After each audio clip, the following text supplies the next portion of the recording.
こんにちは。100円ショップで揃う材料で作れるクラフトのアイデアを紹介しているケロです。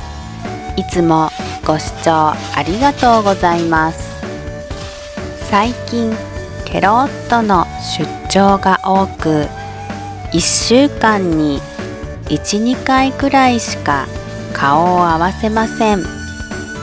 毎日いると夕ご飯を作るのが面倒で、少しは外食させてくれと爆発しそうになりますが、久しぶりに会うと今日は何作るかなとワクワク気分で、普段作らないようなちょっと手の込んだ料理を作ってみようかという気になります。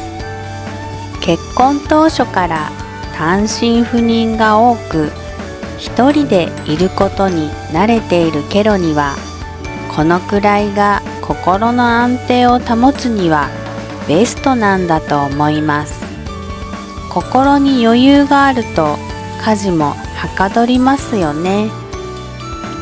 ケロ夫がいない日の夕食はお菓子を食べて済ますことが多いのですが、この前の出張は長くて、お菓子好きのケロでもさすがに4日目にはなんだかお菓子も飽きたなぁと久しぶりに白米を炊き、豚肉の炒め物を作りました。